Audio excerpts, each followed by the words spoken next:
The fact that Canada has intentionally antagonized Donald Trump in the United States of America, sabotaging a trade deal by running these ridiculous ads that are taking Ronald Reagan out of context and criticizing Trump's tariff policies, trying to interfere in US politics. It's an overt attempt to interfere in a upcoming Supreme Court decision on whether Trump's tariffs are legal or not. So it's foreign interference, and we know the Liberal Party of Canada could not care less about foreign interference because Justin Trudeau was told on several occasions that China was interfering in Canadian elections. We know for a fact that China interfered in several Canadian elections, and the Liberals did not even kick the ministers involved out of the party.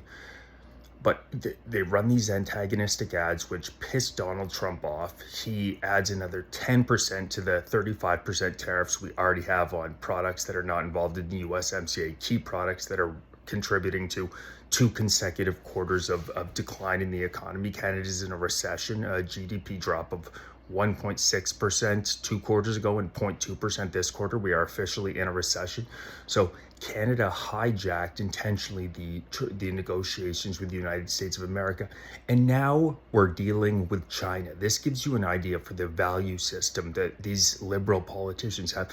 You see it recently in 2 Supreme Court decisions where a mandatory 1-year prison sentence for possessing CP, the most disgusting thing you could possibly possess on your computer, getting rid of mandatory 1-year prison sentences, disgusting, shows you how evil the Liberal Party of Canada is. At the same time, their Supreme Court refused to see a case out in BC where 400 ostriches were culled 2 days ago. I watched the video. It was disgusting. They're running behind them, making loud noises, hurting them and then killing them.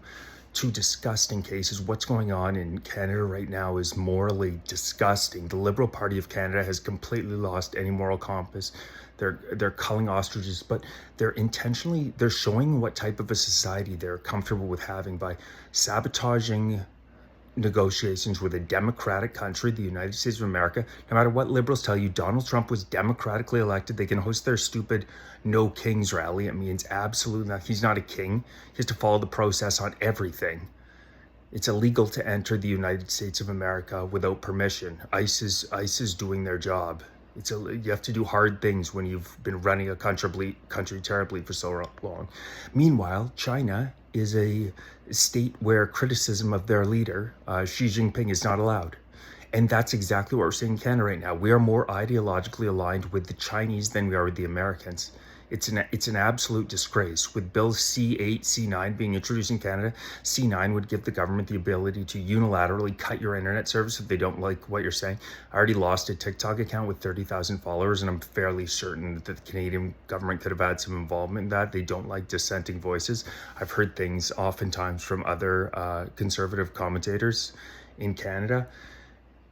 And C8 would expand the definition of hate speech to fomentation of detestation and vilification, which is an emotion. And you know exactly the type of people they're going to be going after this. This at the same time is, despite the fact that a record number of Canadians are against immigration, we know it hurts our economy, we know it hurts our country, they're allowing millions more people in. It's truly insanity. It's not a democracy. Democracy is supposed to be the will of the people. And we're seeing right now, by Canada negotiating a trade deal with China rather than the United States, it shows exactly ideologically where we are, which is why it's so scary what's going on in Canada. We have a tyrannical regime right now that really wants to implement communism and shut down dissent. We are at a major breaking point in our society, and if we don't fight back, we're in big trouble.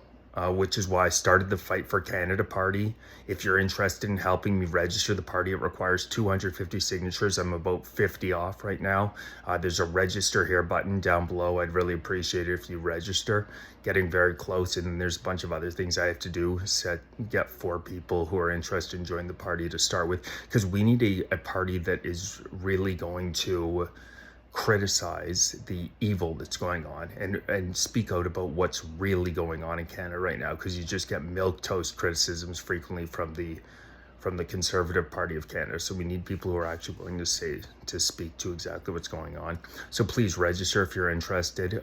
Like, share, subscribe, join, become a member, donate, grab some gear. I really appreciate everybody who supports me. It's time for patriotic Canadians to stand up.